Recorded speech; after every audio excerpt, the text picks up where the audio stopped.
So it's the 10th of December 2018, Yes. and I'm Sally Deakin, and I'm here with Mary Archer, who lives in Jubilee Cottages For 54 years. for 54 years. Yes. So to start off with, We moved here in 1964. And why I remember it so precisely, it was my elder daughter's 77th birthday. So she was 7 the day we moved here. oh really? Yes, which is next week. Okay. Yes. So why Yes, don't you? she's 61 next week. Okay.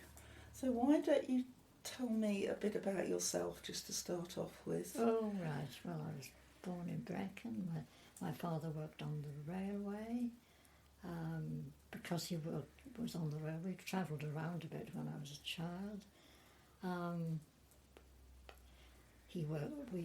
I started school in Borford, which is sort of near Bryn Mawr and Ebervale. And I started school at the age of 5 there. And then my dad got promotion and he moved to Landrundred Wells. And my twin brothers were born there in Landrundred Wells when I was 10 years old. And from there, still on the railway of course, he moved to Llandafri. And that's where he stayed until he retired, and that's where I was married from, and and my husband of course was in the army, and it was end of the war, and he was demobbed and went down to live with his parents in Southampton, which I wasn't there long. It didn't work out very comfortably, shall we say, between myself and my mother-in-law. So then I went back home, and he followed me, of course, and then for a few years we lived up in Landrundred Wells, and then we went to live in Brecon, and he went to work at when they were building the dams at Cwmwsg, Castle, and then we lived in Brecon. He got a job in Brecon then when the dams were finished, and he was milk delivery man for the co-op there. Then my dad retired, because my dad owned these houses. I will get to that later. And my dad retired, had one house empty. We were brought up in a rented house, you see, in Llandafri. Dad owned these 2 houses, but they had tenants in. One became vacant, and of course, living in a rented house in Llandafri, he said, let's move back to my old home at Kingsland. He said, there's a house there, no rent, nothing to worry about. He was retired. So they moved back next door. And my brother was living in this house at the time, and his marriage went haywire, and so this house became vacant. We bought our own house in Brecon, but it was a small terraced house, 2-bedroom terraced house. My husband then was a salesman for Palethorpe's. It was a Dudley firm, Palethorpe's. You know Palethorpe's? Sausages and bacon and pies, Palethorpe's pies. And he was doing the whole of North and Mid Wales, you see, van salesman, which was very good, very lucrative, particularly in the summer, because he'd go around the hotels and the holiday parks and all the rest of it, But he got a bit tired of the travelling, and he applied for a job as postman in Leominster, and that's where he worked for the rest of his life. He retired from there. So then of course, as I said, my eldest daughter was 7, Jill was 4, almost 5, and they did most of their schooling at Kingsland School. I went to work at the Sawmills in the office, and I was there for 23 years. And that's about it. And then, of course, I'd only just retired about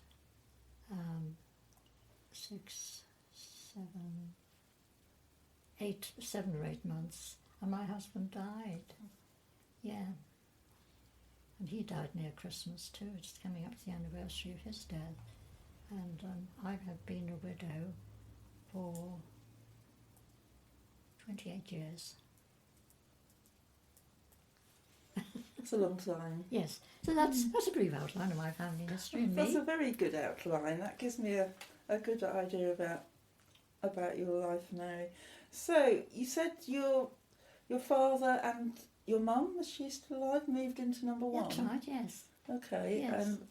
but he'd owned these cottages anyway. He owned his cottage, yes. They Tell were me left about that. him. How that came Well, about. I have to go back now to the Yep.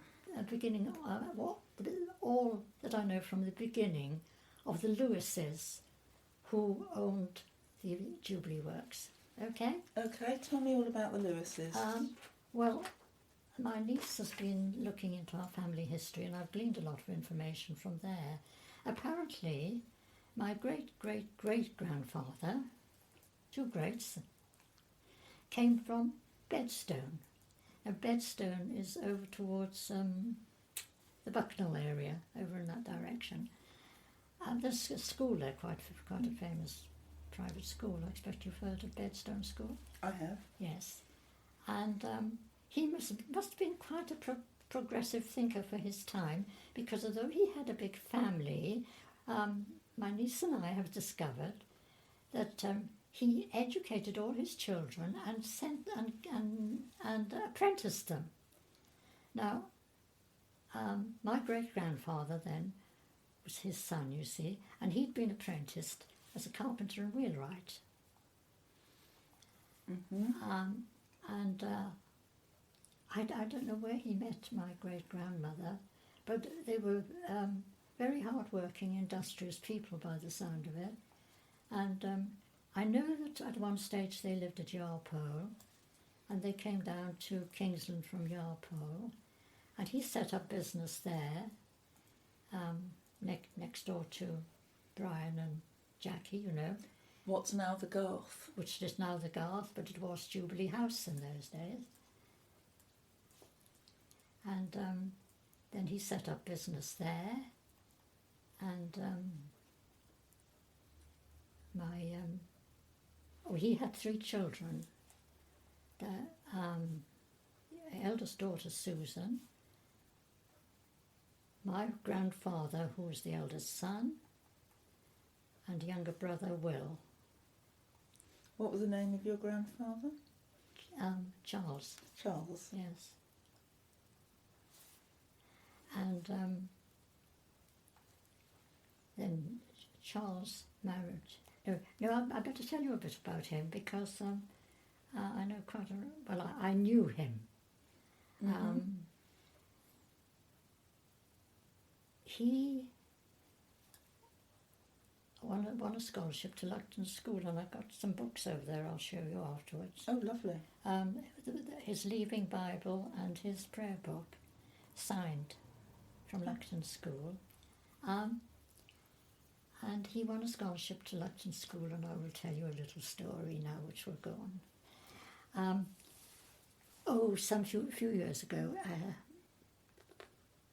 probably about 10 years ago, I was over in France on holiday, and going around a big chateau, and you know, in these chateaus they have these glass cases with all artefacts and what in, and the guide who was taking us around, we looked in one of these cases, and we looked in all the cases, but this particular one, there was a pair of beautifully embroidered shoes, and he was translating for our benefit into English, and he said, "Can anyone tell me what is strange about these shoes?" And I said, "Yes, I can." I said, "They'll fit either foot." So how did I know that? Now I can tell you. When my grandfather won a scholarship to Lucton School, the village shoemaker made him a pair of boots, and they would fit either foot, you see. So apparently, in those days, they didn't do a left and a right foot at all. So there we are. That's a bit of my knowledge that came in useful at the time. Oh, wonderful. Yes. So so then he went to Lucton School, and I think he actually, looking at the history, I don't think he left school until he was 16, which was good in those days because, you know, children were going out to work at 13 and 14, weren't they, you know. So anyway, he went from there. I think he did an apprenticeship when he left Lucton School with somebody at Ipswich. I know Ipswich comes into it somewhere anyway.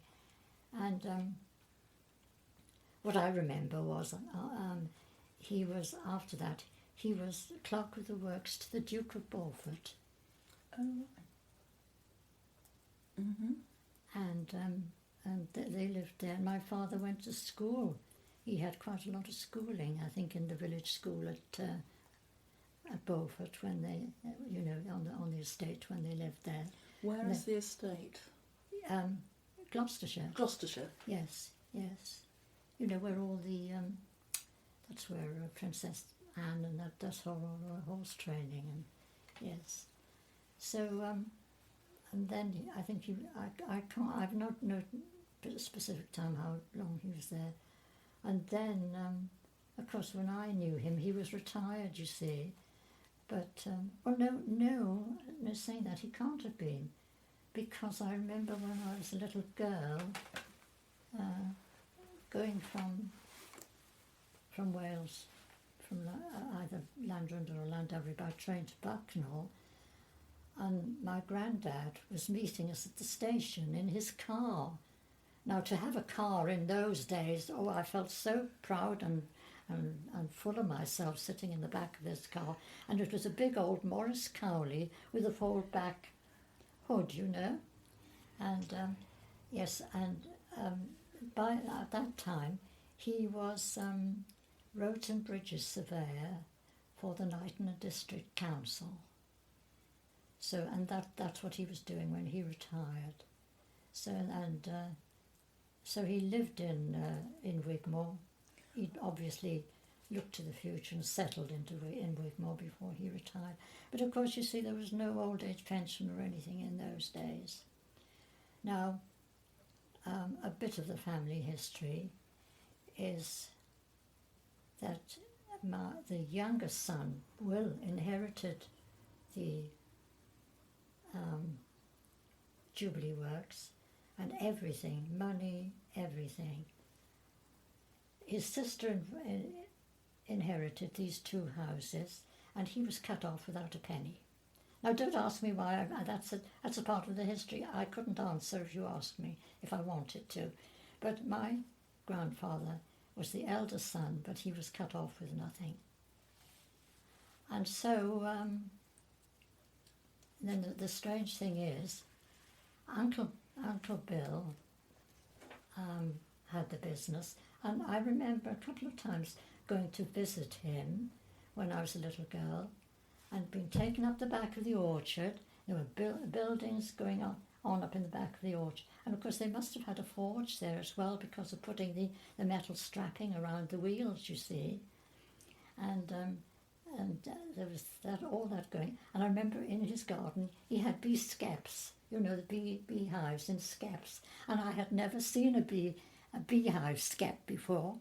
And also, what horrified me in a way, he took us up to one of the sheds and showed us where his coffin was, and he'd already had his coffin made.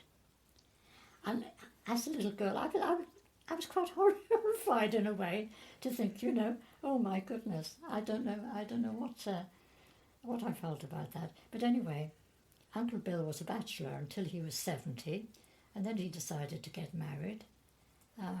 He lived some time after that, but when he died, he left everything to his wife, and she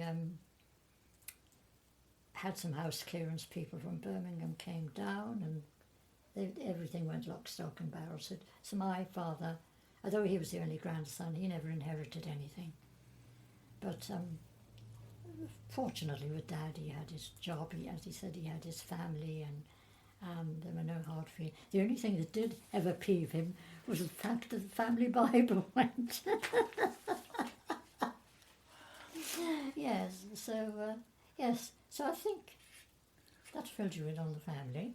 Yes, I want to ask you some more about this. You were asking, what you wanted to know my connection between Brian Markham and myself. Yes. We are cousins a couple of times removed, you see. Oh, are you? Yes, because Brian's father lived in Bedstone. No, Brian's grandfather, that's right. Brian's grandfather lived in Bedstone. And he died young, and he was about 29 when he died, and he had quite a large family, and I think his mother remarried, and there were another lot of children, and so anyway, the result was my great-grandfather then took Brian's father and a sister to live down at Jubilee Works, and he trained him to be a carpenter. So yes, so that is the connection between myself and Brian. So your grandfather trained Brian's father as a carpenter. Brian's grandfather. Brian's grandfather. Yes. Yes. As a carpenter at the Jubilee Works. Yes, and then his grandfather, I believe it. I wasn't living here at the time, but I've heard Dad say he set up in business up North Road as a carpenter. So yes, so that is the connection there.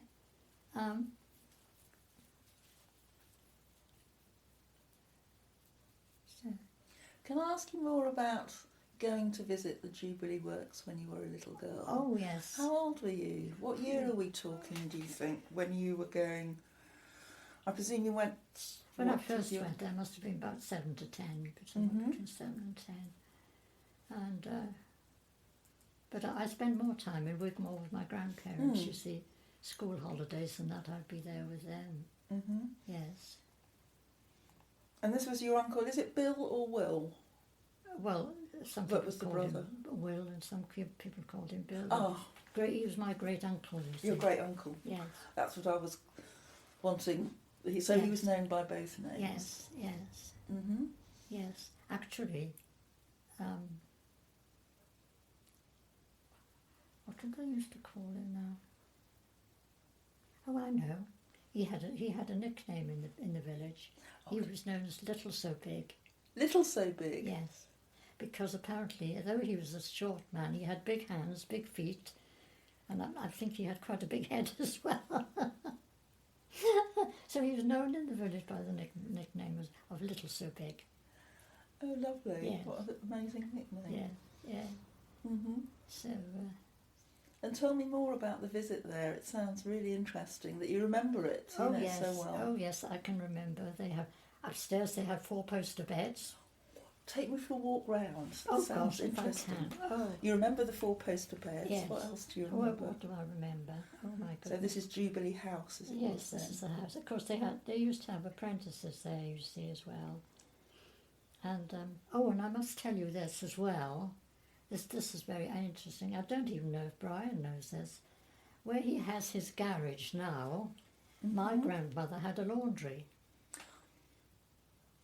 Well, they used to call it a wash house in those days. But where Brian's garage was a laundry. And my grandmother used to employ women from the village to work there. And she used to do all the laundry for Lucton School. Really? Yes. And what do you remember about that? Did you see it? What my father had told me, and my grandfather, what she earned by washing and doing all the laundry there, paid to build these 2 houses. Really? Yes, profits that she made went into building these 2 houses. Goodness me, that must Yes. have been a lot. Yes. So that was your... Which is why I said they were both so hard-working and industrious, you see. So this was your grandmother? My great-grandmother. Your great-grandmother? Yes. And so how long was that in existence, do you know? I can't remember, no. I never... No, it's fine, I just it's wondered. going too far back. And you know, when you're young, you don't ask these sort of questions, do you? You just think you're going to live forever and that's it. Mm-hmm. Mm-hmm. You were telling me about Jubilee House when you used to visit it. You said I you was. remembered 4 poster beds. Yes, that's right. Yes, you must keep me back on track. No, it's fine. Yes, of course, in those days there was no sewage, no mains water in the village, obviously. So they were on a well, and I remember this. They had a scullery with a pump, and you know, a toilet with probably a cesspit, and I always had a very nice garden there as well, and their living room. I can remember like a bench-like pew in the middle room, and you sat. I remember shuffling up the pew to eat at the table, and then they had a very nice sitting room as well. I'm not sure, did they have a small grand piano in the sitting room? I know it was very nice.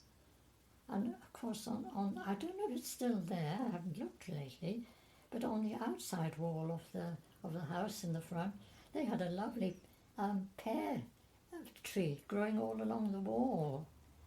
And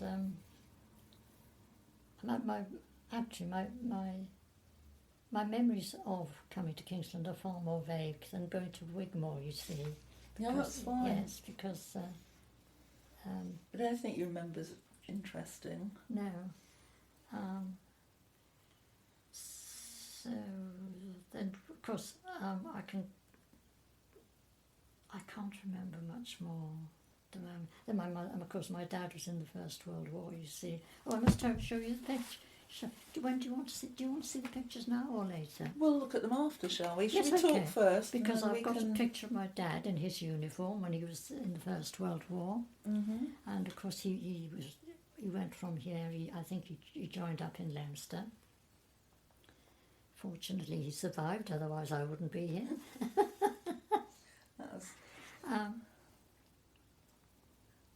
So was he, when he signed up, where was he living when he signed up, your father? He'd have been living in... I don't know, he might have been living... I mean, my grandfather might have come back here then. I have sort of faint recollections of them living up at Shirlheath for a while. But I don't What, your know, grandfather's? My grandfather, but before he went to Wigmore. But I don't know anything about that. Okay. I remember that because I was getting older, I suppose, you see, and I was going there for my school holidays. To Wigmore? To Wigmore, yes, yes. And I remember my granny had to go walk down the road with a bucket to get water from the tap. Oh, really? Yes. That was just down below the church. I used to walk up and down the road with her carrying buckets of water. Yeah. What else do you remember about the Jubilee Works? You were talking about bees in... Oh yes, Uncle Willie was a beekeeper, and funnily enough, my younger daughter is a beekeeper too. Must be in the genes. Must be in the genes. My father was a beekeeper, so that must be in the genes. Yes.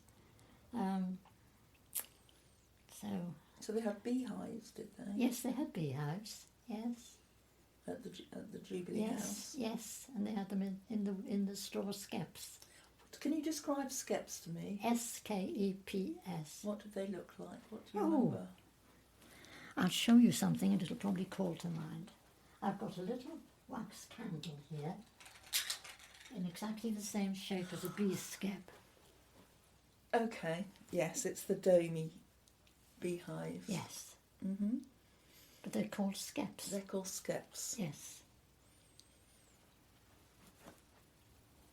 And what were they made out of? Straw. Oh, made out of straw. Yes, yes. Oh, right. Yes. Mm-hmm. So this must be back in, what, you said you were 7 to 10, Yes. so back 1937, Must have been. 39? Yes. Just before the war? Yes, it must have been, yes. Mm-hmm. Yes. So, of course, when there was a bit of animosity, I think, before, after my dad came back from the war, because he went. I've heard him say he went to work for Uncle Bill, but and he worked for him for a little while. But Uncle Bill wouldn't pay him any wages, you see. So he used to have. He said it wasn't fair that he used to have to go home and ask his father for money when he was working for Uncle Bill. And he, of course, he'd been in the army. He'd been through the First World War, and so that's how he come to go on the railway. You see, so he got fed up with working for Uncle Bill. So he went. Okay, so when he was young, he was working at the Jubilee. Yes, but only after he came back from the First World War. Yes, after the... Because when they lived in Badminton, I think he worked on a farm there.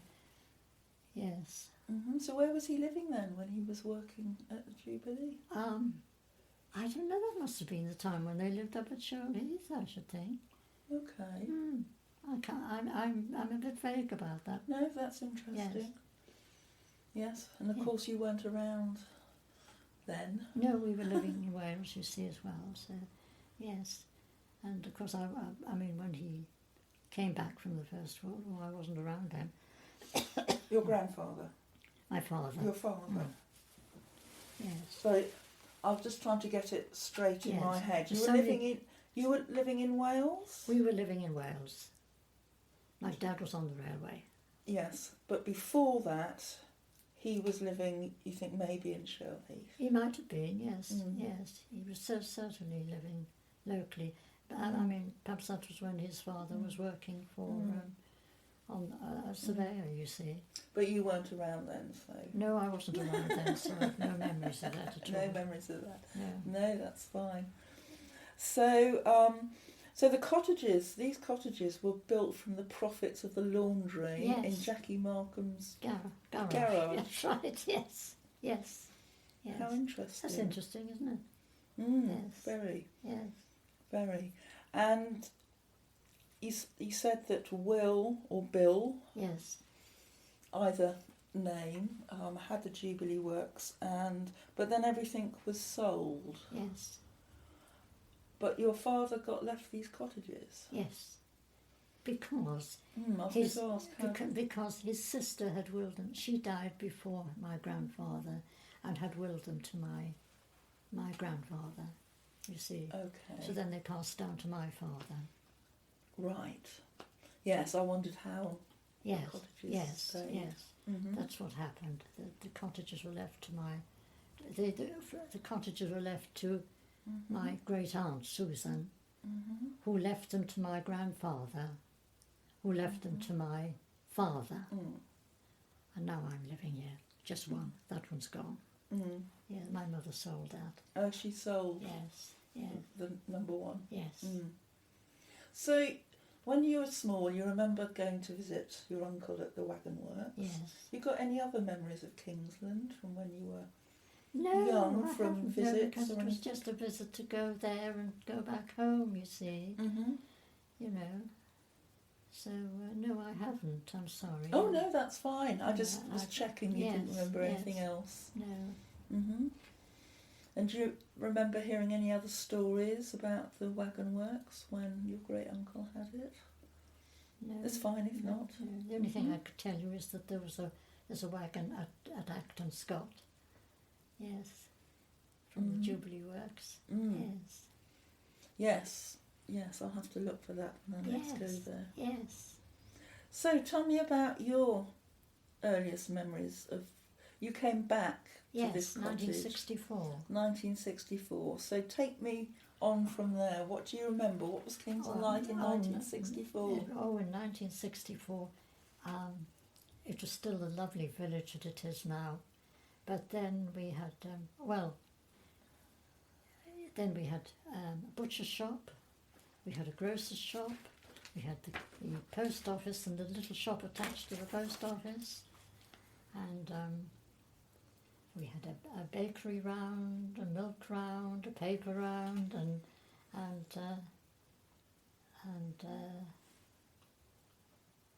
coal yard, of course, you know, to keep your coal fires burning, and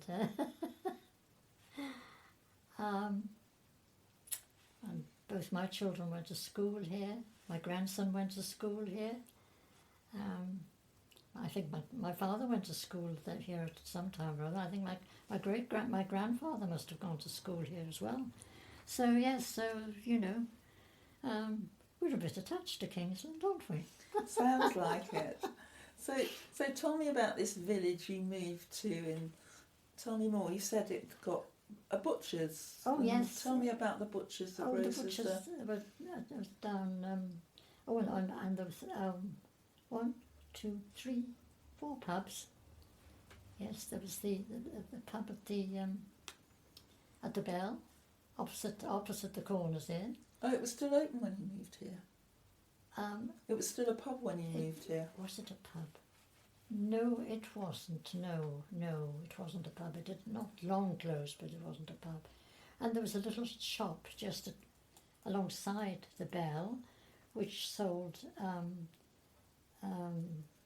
curtain material and upholstery and things like that. Okay.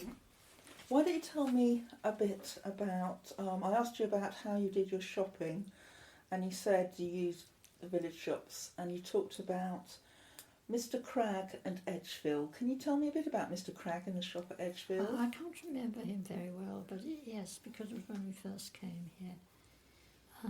And then...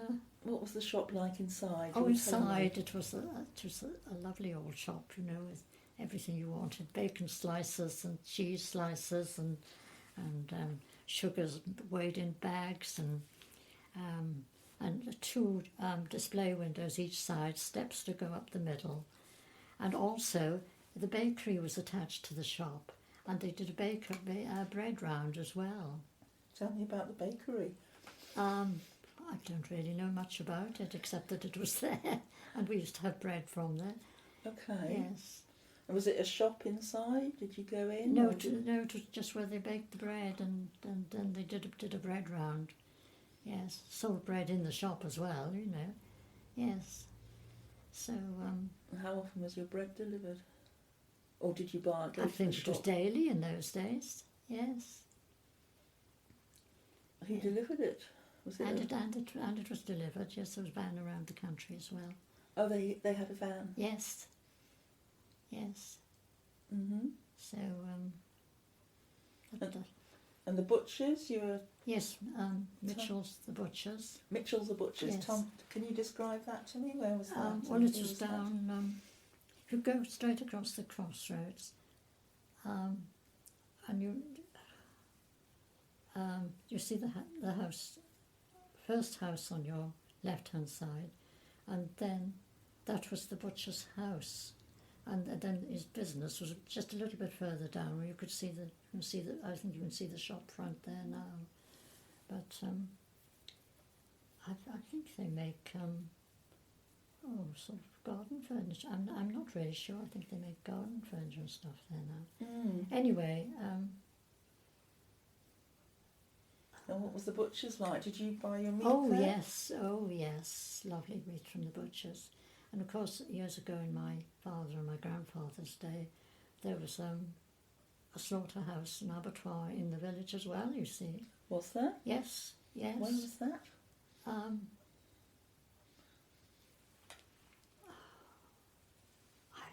I don't really know for sure where that was.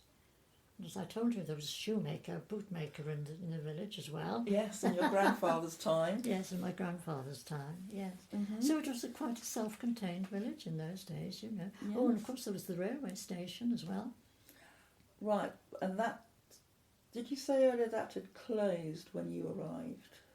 It was open when my brother came here to live, but then Dr. Beeching came along, you see, and when we got here it was closed. Yes. Okay. Mhm. Mhm. And what about the Corners Inn? Was that as it is now? Oh no. Or was? Well, I'm sure people who've lived here all their lives, they'd have a lot more memories than I have on the corners then. But I can remember it just being a little, just the corners in with a little lean-to on the building on the side where the restaurant is now, you know. And a man living over there called Sarge Priest, and he had a bicycle repair shop there. And then at the back where all the rooms are now, you know, for bed and breakfast, that was a bowling alley. Mm. Oh, right, okay. Yes, yes. And did you ever go to the bowling alley? No. In fact, we never went to the pub. Okay. And did you know the bicycle shop? Did you know the bicycle shop? Oh, yeah. Oh, he was only a bicycle repairer. Mm-hmm. I don't think he was a shop as such. But yes, he lived across in the houses across there in the council houses. Mm-hmm. Yes. And is there anything else you remember about that? Well, it was just...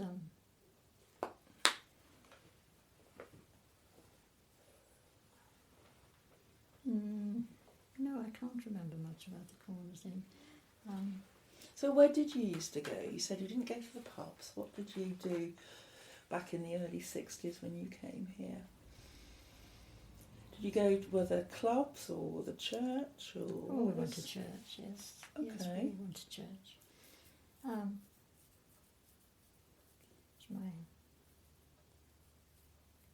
Both my daughters were confirmed in church here, and my sister was married in church here. And, okay. So what memories do you have of the church from back then, back in the 60s? Who was the vicar? Oh, Herbert Thomas. Herbert Thomas? Yes. Yes, okay. Yeah, Mr. Thomas, very nice man. And, the children went to Sunday school. And, did they? Yes, children went to Sunday school. And my brother moved in with my parents next door, you see, and he had custody of his little boy. So there were 3 children. So the 3 children used to go to Sunday school. And I think it was the children's growing up time when my time was taken up, or taking them to the library, taking them swimming, and you know what it's like when you've got young children. Mm. And I think in those days, that was my life, you see. Mm. So. And what do you remember about the school then? What was it like then? It must have been different. Oh, the school has always been a very, in my opinion anyway, I think it's a very good school. And my grandson now always says he was so lucky to be educated at a village school like Kingsland. Yes. And what was it like when your children were young? It was just as nice, just as good, yes. Mm-hmm. Yes. Mr. Lund was headmaster then, when they were there. Mm-hmm. So, and then after I retired, for a number of years really, because I was, I retired quite early. I was about 60. I had about 5 years when I went down to the school, and I used to help with the little ones reading. Oh, did you? Yes, and I did that until I was 70. Well, Sue Cole was teaching there, and I think she was headmistress of the juniors. You see, I think. And I went down originally to help Sue Cole, and then that was it. I stayed on there helping the children with their reading, and but they had a new head teacher after I became 70, and I don't know why, but after I was 70 they didn't want me anymore. But anyway, it was fine because you know. I've always had other things to do. But yes, I used to enjoy going down, helping the children to read. I used to go down a couple of times a week. But the trouble was, I got knits. Oh, You see, you're head to head with the children when you're reading. you pick up all their cuffs, coats and yes, knits. I did. I was taking all their cuffs and coats, and I even had their knits. Oh dear.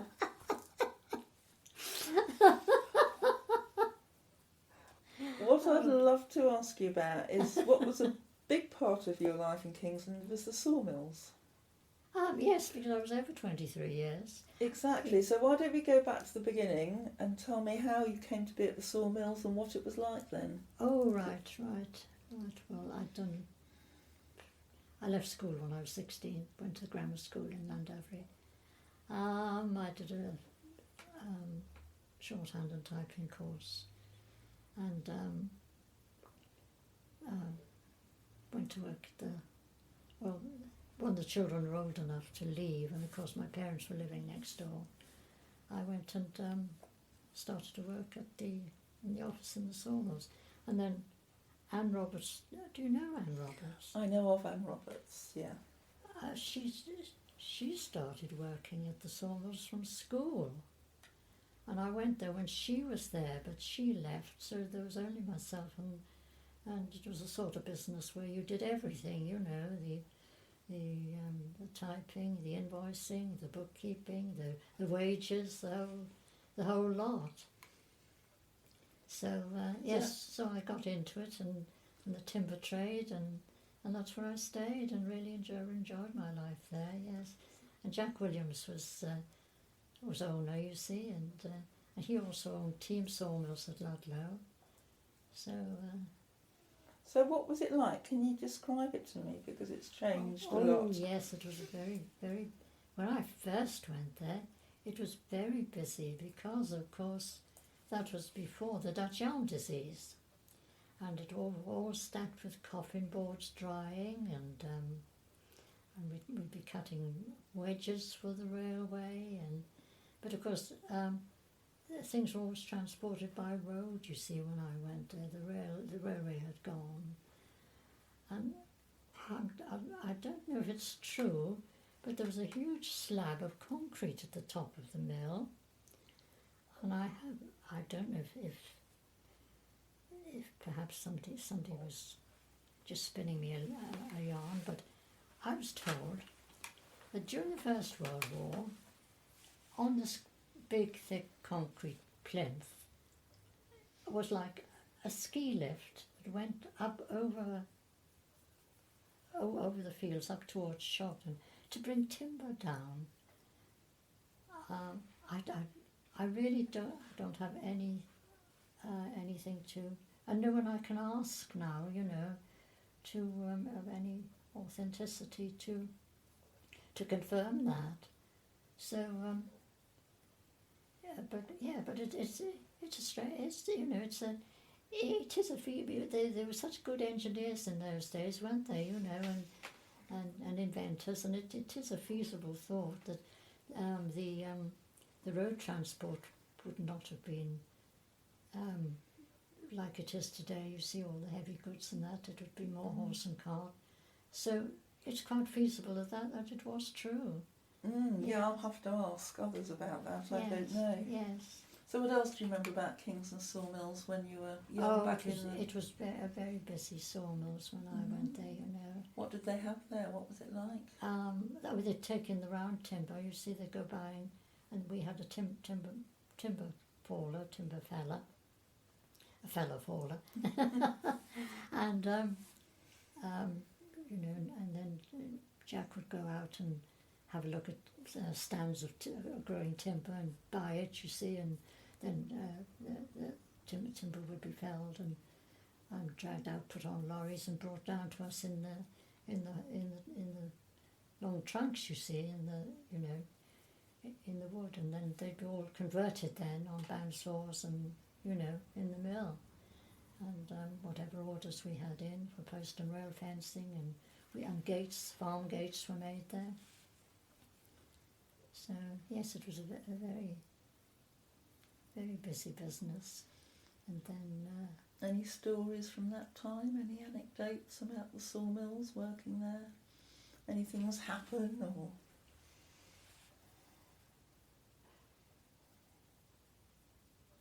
can't think of anything all that dramatic, you know, that happened.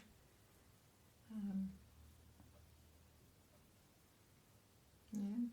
So who else was there? It was just, well, when Anne left, it was just you Yes. in the office? Yeah, we employed about 10 men, somewhere around 10.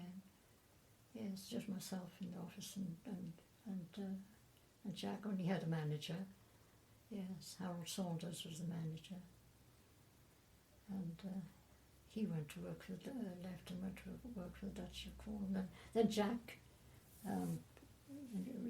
decided he was old enough to retire. He lived up North Road, Jack did, and of course he's died now, passed away, and Maureen's moved away. I still keep in touch with his wife, by the way, Christmas and that, you know. But no, I can't. I know it kept me fit because I used to cycle to and from work. Right, you cycled to and from Yes. the Sawmills from here. Yes, not too far, you see, and there wasn't the traffic on the road then that there is now. And I mean, there's a great volume of traffic up and down this road outside, as you've probably noticed where you live. And when my children were young, they were able to go and play ball outside on the road. Oh, they play ball on the road? Oh yes, there was so little traffic up and down here, you see. And there were no houses up there around there at all. At It was Borsfield? just the row of houses going parallel with the road, and there were no houses around the back or bungalows at all. And my kids used to go up there and play, and used to say to me, "Where are you going?" "Going up the ring, Mum." They called it the ring. The ring? The ring, yes. Yes, I always went to play up the ring. So that's where the houses have been built. And of course, there are more houses being built again now, aren't there? It's down towards the, going to meet up down the back of the post office. Yes. And where else did you go with your children around Kingsland? You said they'd go off to play Oh at gosh, the ring. we used to go walking all over the place, you know. Yes. And used to go, take the children to go blackcurrant picking in the summer. Where would you go? The man was called McCrae, just up above Shirlheath.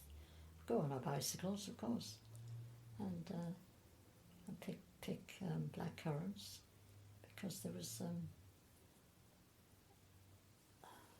oh dear, my memory's going blank. Yeah, it's fine. There's no rush. Yes, I remember. In the summer, we'd go up there and probably earn enough to pay for the children's school uniforms. Oh, right, okay. So this was blackcurrants or blackberries? Blackcurrants. Blackcurrants. Yes, the Ribena people used to have them. Okay, and this was at Shirlheath? Yes, up above Shirlheath. Oh dear. I'm trying to think of the exact name of the place and I can't, I'm sorry. It's okay. Not there. But you thought his name might be McCrae? His name was McCrae. His name was McCrae? Yes. I can probably find out. Yeah, Mr. McCrae. Yes. So, how old were your children and yourself when you were picking blackberries? Oh, old enough to ride bicycles, you know, and come and help me. Probably, interesting. Probably just, I mean, Ruth went to the grammar school in Leominster, but it became comprehensive, so Jill had to go to Wigmore, you see. Okay. Oh, that's an interesting story. Something that doesn't happen now, the blackcurrant picking. You weren't hop picking at Street No, Farm, we then? didn't go hop picking, but we used to like to go blackcurrant picking. Yes. And we'd take our lunch, pick all day, and the children were sort of help, you know, but it was a holiday for them, you see. Yes. Lovely in the back. Yes, but we used to earn a bit of money, and it all helped, you know, because, I mean, you know, my husband was a postman, he wasn't on extra big wages, so, yes. So was your husband based in the Leominster sorting office? Your husband was always based at Leominster? Yes. So he wasn't a Kingsland postman? postman? No, he wasn't a Kingsland, although they did have postmen at Kingsland. Yes. So any other things that you used to do when you were first here with your young children? Blackcurrant picking in the summer. Anything going on at the Coronation Hall, or the school, or other events? Or Oh well, you know the events, little concerts and that used to take place in school. We used to attend, and school fetes and school trips, and it was rather nice when I used to go down and help with the reading, because they have to have so many adults allocated to so many children, don't they, when they go away on trips? And nearly always Mrs. Cole used to ask me would I mind coming and taking, half a dozen children. So I went on after Simon, my grandson, had left school. I went on quite a few school trips with the little ones, and it was lovely. Lovely. I remember one of the last school trips I went, we went to see the Borrowers at the Hippodrome at Birmingham. Okay. Yes, the Borrowers. Yes. So when your own children were small, did you used to go, there used to be a Kingsland Carnival? No, I don't ever remember there being a carnival. No, not in the 60s. No. Perhaps it had already stopped. No, what I do remember, when we moved here, there were no pavements up the road. Oh, tell me, describe that to me. That sounds interesting. Yeah, I can tell you a story about that. There were no pavements up the road. I can't quite remember whether it was just earth pathways, but anyway, I know there were no pavements because when they decided to we hadn't been living here all that long, because Ruth wasn't very old. I would say she was about 8. And the 3 of them were going to school one morning, and that particular morning they decided to put the pavements down. And all along, at intervals up the road, they'd stack piles of concrete about that high. How high is that? About 2 foot 6 off the ground. My daughter wore glasses, and these 3 little kids, you can imagine them, walking down the road to school, satchels on their back, busy talking to one another. Ruth walked straight into this pile of concrete. The other 2 brought her back home, dripping concrete off her spectacles all down the front of her. We must have had we must have had mains water then, because I got her in the bath and I just hosed her down. Dressed her in clean clothes, took her down to school to apologise to Mr. Land. And when I passed this one pile of concrete, there, in the middle of the concrete, were 2 holes where her arms had gone in, an indentation where her face and her glasses had hit it, and her knee joints. So that is stuck in my memory, that I can remember we hadn't been here all that long before we had pavements down the road. So what year do we think this is? Can we work out what year we think this is, roughly? Well, we moved in 64, 65, 66-ish. Okay.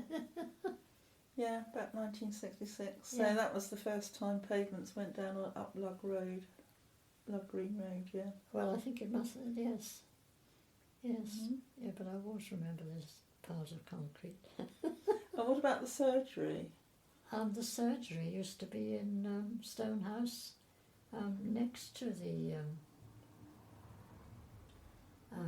when I first came here, the surgery was right up the village. I can't remember the name of the house now. Dr. Vaughan was the doctor. Tell me about that. Was that at the Red House? Dr. Vaughan's. Dr. Vaughan. Down the other. Yes, down the end. Have you had any information on that? Tell me what you remember. I can remember walking down there. You didn't have to make an appointment. You could just go and sit in the surgery and wait your turn in those days. But his surgery was around the back. And I think he emigrated to Australia or New Zealand, the doctor, and then we had Dr. Ovenden here, and Dr. Ovenden lived at the Stone House, and he had his surgery alongside the Stone House. Well, to start off, it was still no appointments, you just went and sat and took your turn, you know. So, yes, until they decided to have this new surgery built there.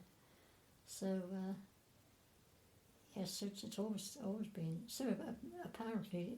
Oh yes, and during my great-grandfather's day, the Crow's house had a doctor, Dr. Bob. Dr. Bob. Dr. Bob Williams, and my grandmother worked for Dr. Bob. Oh really? Yes, Interesting. yes, Right, I didn't know that. yes. Mhm. So, But you never saw Dr. Bob, I presume? oh gosh, no, No. it was in my great-grandfather's time. Yeah, Mm. yeah. He'd gone long Yes, before then. yes, yes, Mhm. yes. So, any other things you remember about Kingsland? Pardon? Any other things? What Kingsland was like? What you remember about it when you were Oh, I don't know. younger? I mean, there's a lot of history attached to it. You know, the mound and the greens Mhm.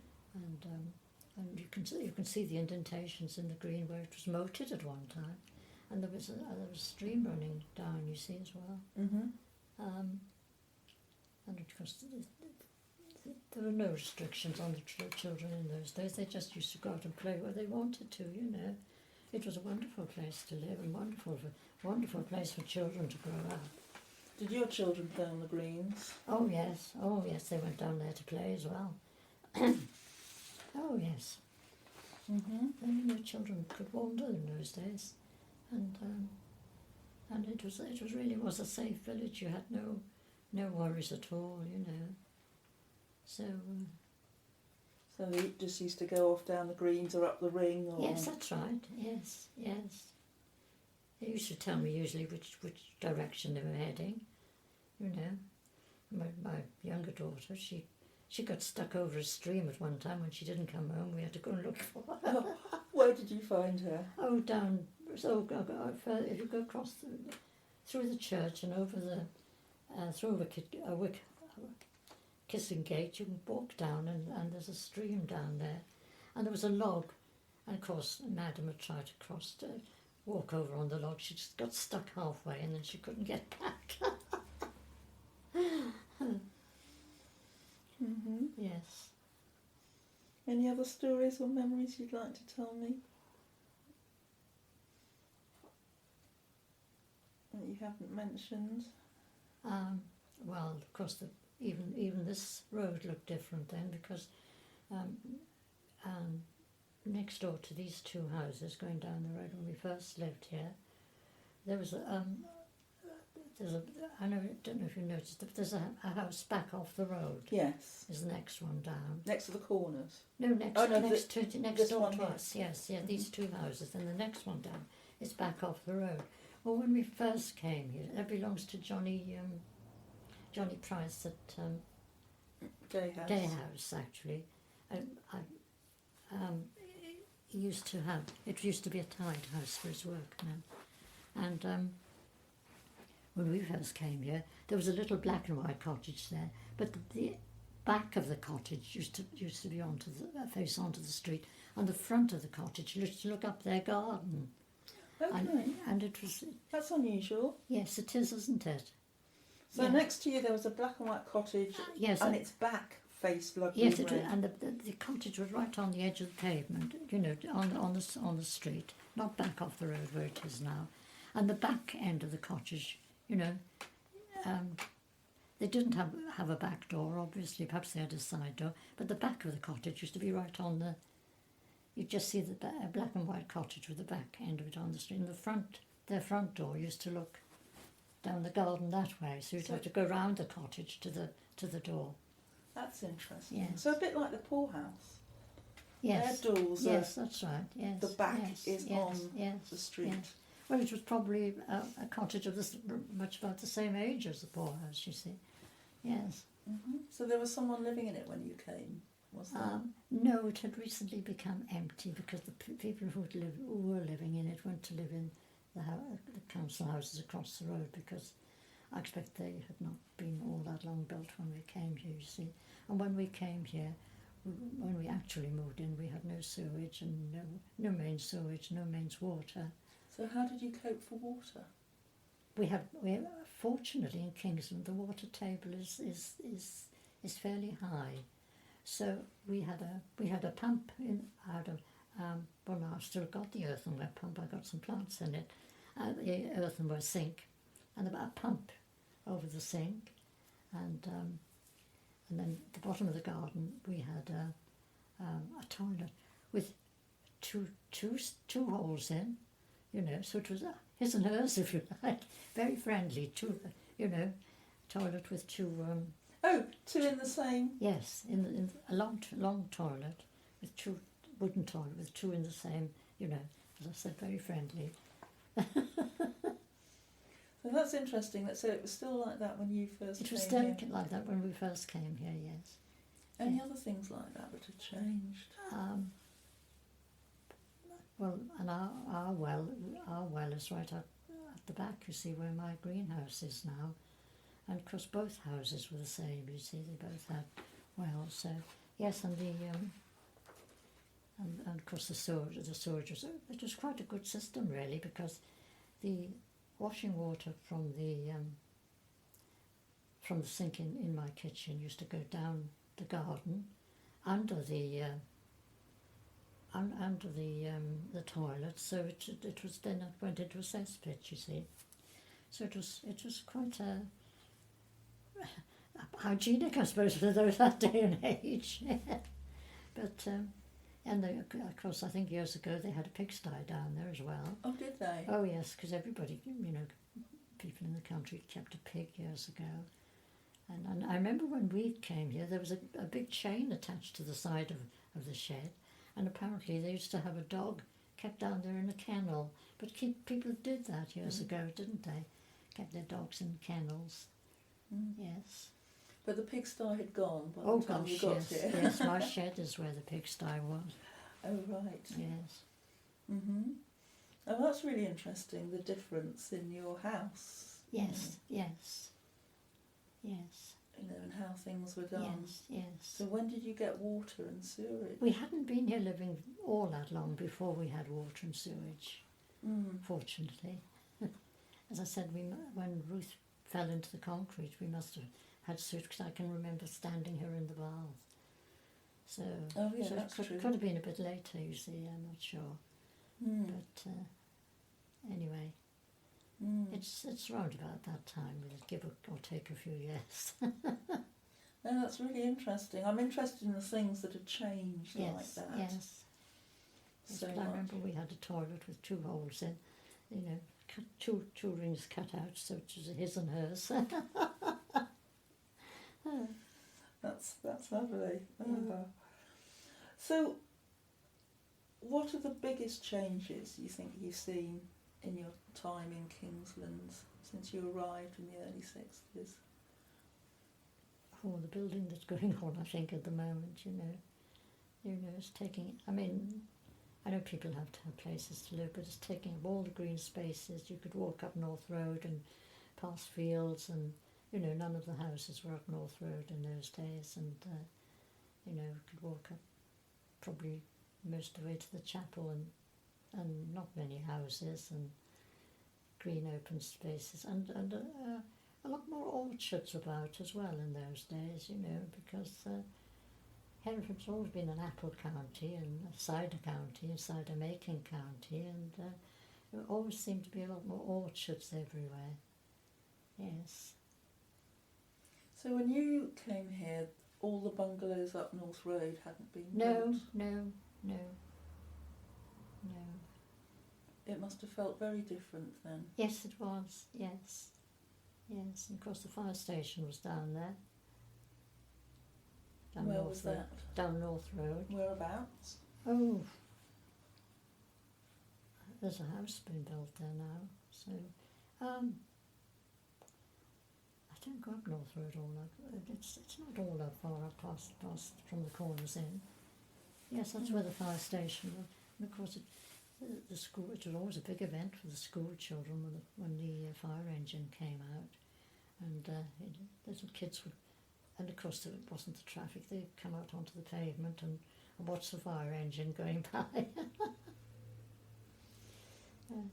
And I did a bit of work at the school before I went to the Sawmills. I was used to go down and collect the dinner money and help with the children in the school. That was before I went to the Sawmills, you know, because that was a part-time job. When you first came here? Yes. Before? Yes, Oh, right. yes. And what's changed about the school since then? How was it then? There was a lot more open space down there. There's the new classroom expanded. They have more playground and yes. But of course there are more children going out now, I should imagine, from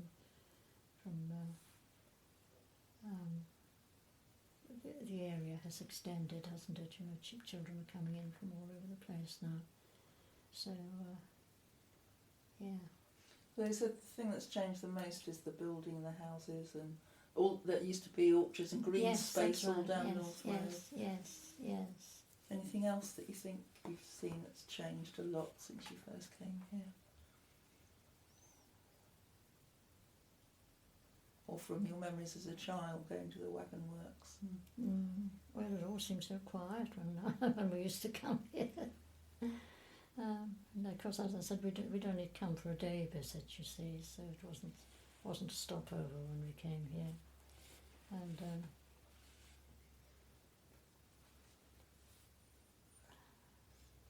no, I can't. Well, what's your favourite memory of Kingsland in the past?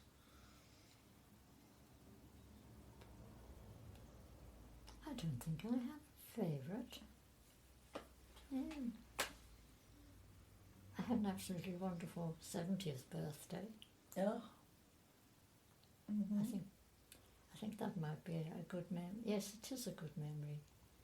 Yes, I hadn't thought about it until now you mentioned it, but it was a good memory because my daughters did all the catering, and it's in the middle of August, as I told you, and of course my garden was a bit tidier then because I was fitter to do it. And my daughters did all the catering. We got trestle, and it was a beautiful day. We got trestle tables down the bottom, and all my friends and all my family and and we had a gazebo on the lawn, and of course there were the nieces and nephews that were grown up and married now, were young children. I mean, that's 21 years ago. And people are dead and gone, and so many lovely people that I remember, and I had an absolutely fantastic day. Lovely. Yes, and my daughters did all the catering How here for nice. me. Yes, and we had it all down the bottom of the garden. And, yes, Lovely. yes. So is there anything else you'd like to say or add that you haven't mentioned about So coming to Kingsland and living in Kingsland? Well, then now I think about it, my daughters and my grandson as well, they've had all their parties in this house now I come to think of it, all the summer parties anyway, because I remember one birthday party, Simon's 30 next year, my only grandson by the way, and he had his, and of course Jill lived in Leominster then, you see, she's living in Gloucester now, and she had a party for him under the carport, and the same thing, and oh dear, they had a fantastic time. How great. So it's been very much a party house. Excellent. Yes, birthday parties and all the rest of it. So any memories from early on in Kingsland that you haven't mentioned, or anything else you'd like to say about when you first came here, or working in the sawmills, or childhood visits? Yes, I said both the girls were confirmed at church, and my grandson was christened at church, and I don't go to church now, but